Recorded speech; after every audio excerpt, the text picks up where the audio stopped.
Hello दोस्तों, स्वागत है आप सभी का यूट्यूब चैनल लॉ इजी में। और आज हम लोग कवर करेंगे 9th schedule of the Indian constitution, Bharat के संविधान की 9वीं अनुसूची, जो कि पहले संविधान संशोधन 1951 में जोड़ी गई। जब 1951 में पहला संविधान संशोधन हुआ उस समय कुछ आर्टिकल्स भी जोड़ दिए गए और उस समय एक शेड्यूल जोड़ दी गई। हम सभी को पता है जब संविधान बना था तब 8 अनुसूचियाँ थी, आज बढ़कर 12 अनुसूचियाँ हो गई हैं। इसके पहले जो मैंने वीडियो अपलोड किए थे उसमें विभिन्न जितनी भी अनुसूचियाँ हैं वो सारी अनुसूचियाँ हम लोगों ने कवर की। लास्ट जो वीडियो अपलोड हुआ था वो अनुसूची नंबर 8 पे था। आज हम सभी लोग अनुसूची 9 के बारे में समझेंगे कि अनुसूची 9 क्या है। तो स्टार्ट करते हैं आज का topic, 9th schedule of the Indian constitution, यानी भारत के संविधान की 9वीं अनुसूची के बारे में आज हम लोग समझेंगे। जैसा कि मैंने आपको बताया कि भारत के संविधान में कुल 12 अनुसूचियाँ हैं। अनुसूचियों को संविधान का ही पार्ट माना जाता है। जब 395 आर्टिकल्स खत्म हो जाते हैं, जब 395 में जो आखिरी अनुच्छेद खत्म होता है तो उसके बाद प्रारंभ होती हैं अनुसूचियाँ। जब संविधान बना था तब 8 अनुसूचियाँ थी, धीरे धीरे ये 12 हो गई। पहले संविधान संशोधन में 9वीं अनुसूची जोड़ी गई, 52वें संविधान संशोधन में 10वीं अनुसूची जोड़ी गई, 73वें संविधान संशोधन में 11वीं और 74वें संविधान संशोधन में 12वीं अनुसूची जोड़ी गई। इस प्रकार 12 अनुसूचियां जोड़ी गई और ये अनुसूचियां किसी विषय पर इलाबोरेट करती है, किसी पॉइंट को इलाबोरेट करती है। जैसे जहाँ जहाँ शपथ का नाम यूज हुआ है, तीसरी अनुसूची शपथ के प्रारूप बता देती है। जहाँ जहाँ सैलरी यानी वेतन भत्तों की बात होती है, अनुसूची नंबर 2 वेतन भत्तों को इलाबोरेटली बताती है। जहाँ जहाँ यूनियन और स्टेट की बात होती है तो अनुसूची नंबर 1 जो है वो यूनियन और स्टेट के नाम बताती है।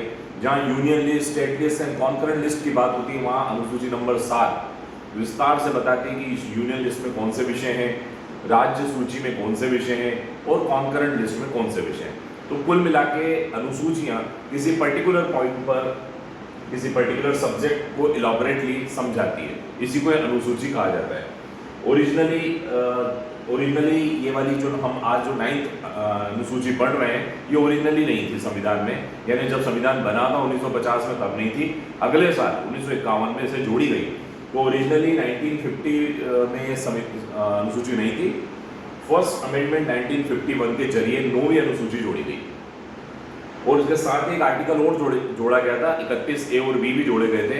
31B जो है वो ये कहता है कि एग्रेरियन रिफॉर्म का मतलब है कृषि सुधार के लिए, कृषि सुधार, लैंड रिफॉर्म यानी भूमि सुधार के लिए, और अबोलिशमेंट ऑफ द जमींदारी सिस्टम। आज़ादी के पहले हम सभी को पता है जमींदारी सिस्टम चलता था, तो कृषि सुधार के लिए, भूमि सुधार के लिए और जमींदारी सिस्टम को हटाने के लिए आर्टिकल जुड़े थे। और ये आर्टिकल जो जुड़े थे वो कहते हैं कि ऐसे कोई कानून जो राज्य को कृषि सुधार के लिए, एग्रीरियन रिफॉर्म के लिए, जमींदारी सिस्टम के लिए कोई लॉ बनाया जा रहा है तो उसे उसका जुडिशियल स्क्रूटनी नहीं होगी, उसे फंडामेंटल राइट के नाम पर यानी राइट टू प्रॉपर्टी के नाम पर उसे वायलेट नहीं किया जाएगा, उसे वॉइड घोषित नहीं किया जाएगा, मतलब जुडिशियल रिव्यू के एम्बिट से बाहर किया जाएगा। और 31B की वजह से ही 9th शेड्यूल इसके साथ जोड़ी गई।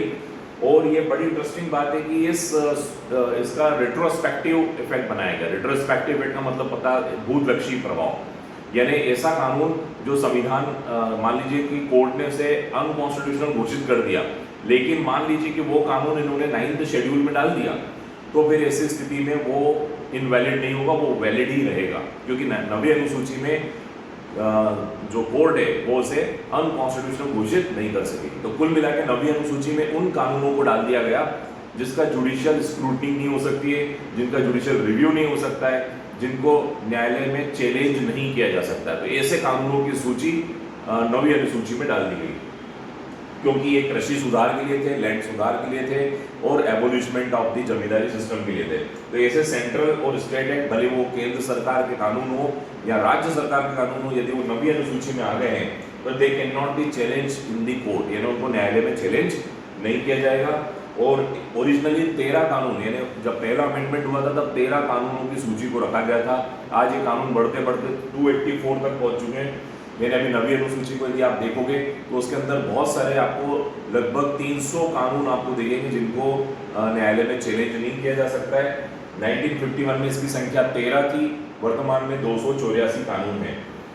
तो कुल मिला के ये एक्सक्लूड करते हैं जुडिशियल रिव्यू, यानी आप इसको फाइनली नटशेल में समझें तो ये जुडिशियल रिव्यू को एक्सक्लूड करते हैं, यानी इन कानूनों पर जुडिशियल रिव्यू नहीं हो पाएगा, न्यायिक पुनर्विलोकन नहीं हो पाएगा, ऐसा ही 9वीं अनुसूची कहती है।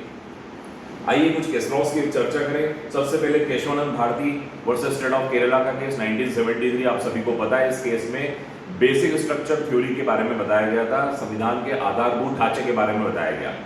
तो इस केस में भी यह प्रश्न उठा था कि क्या 9वीं अनुसूची के अंदर रखे गए कानूनों की जांच नहीं हो सकती, तो न्यायालय ने कहा हो सकती है, यदि वो बेसिक स्ट्रक्चर को टच करेंगे तो उन्हें नल एंड वॉइड घोषित किया जाएगा। ये की यही बात वमन Rao versus union of India 1981 के केस में, और IR कोले वर्सेस स्टेट ऑफ तमिलनाडु 2007 के केस में भी इन्हीं बातों को हेल्ड किया गया। ये कहा गया कि यदि ये कानून अनुच्छेद 14, अनुच्छेद 19, अनुच्छेद 21 यानी समानता का अधिकार, स्वतंत्रता का अधिकार, जीवन जीने का अधिकार या संविधान के किसी बेसिक स्ट्रक्चर के अगेंस्ट जाएंगे, तो ऐसी स्थिति में इनकी जुडिशियल स्क्रूटनी हो सकेगी, ऐसी स्थिति में इनका जुडिशियल रिव्यू हो सकेगा। तो ये है मित्रों 9th शेड्यूल। इसी प्रकार अन्य शेड्यूल और अन्य संविधान के महत्वपूर्ण टॉपिक्स के लिए आप YouTube चैनल की प्लेलिस्ट में जा सकते हैं। Thank you for watching this video. Kindly subscribe YouTube channel law easy. Thank you so much.